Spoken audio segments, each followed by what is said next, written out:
We were not planning an HB-1 video tonight, but somehow Lynn inspired me. So I took out the good HB-1B, and then I found it had no output, which was a surprise because I thought it was working fine when I put it on the bench. So then I found after I took off the cover that occasionally it would work and I would get the normal 5 watts out. Then I found that when I picked it up, it worked, and when I put it back down, it quit. So then I took the scope probe and I probed the collector lead of Q12, the output transistor. And of course, I fried L12 again. So I replaced that. Let me zoom in and show you that. So if we zoom in and take a little look to the left, you can see we have a new sort of non-surface mount inductor right there. So that's back running again. And then while it was powered off, I reflowed the collector lead of the output transistor. So that cured the intermittent and the RF. So we're finally back to the point where we can do Lynn's experiment. And so the experiment is, he says, 0.75 amps times 13.8 volts is 10 watts or 10.35 watts of DC power.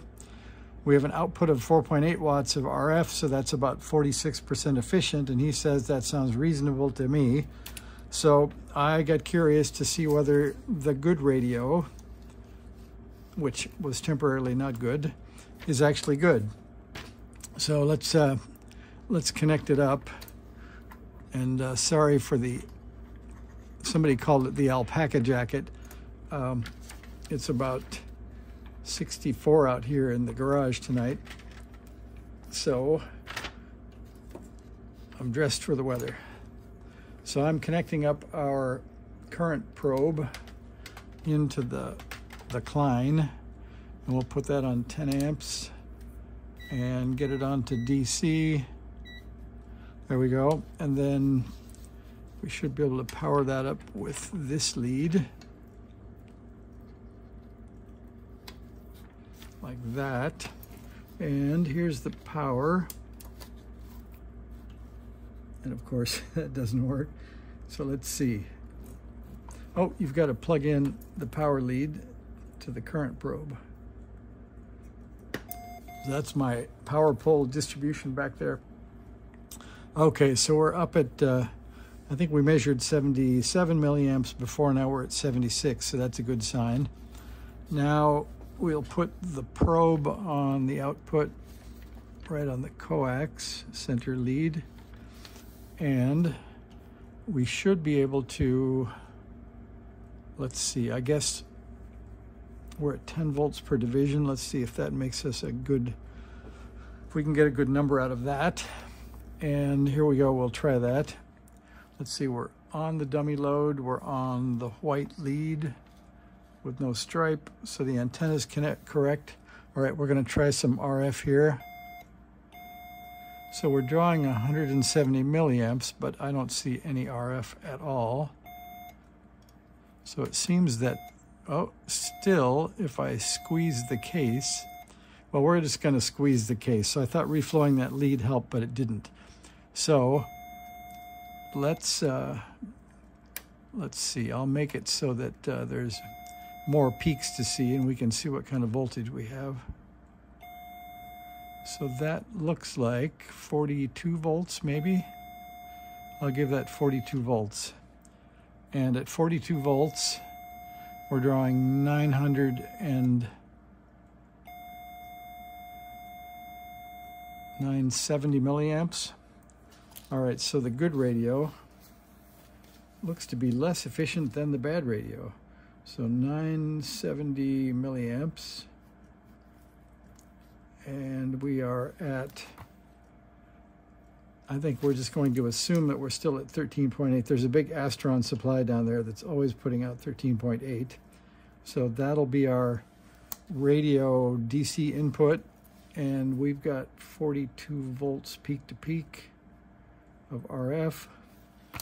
And if we take out the trusty iPhone calculator, let's see,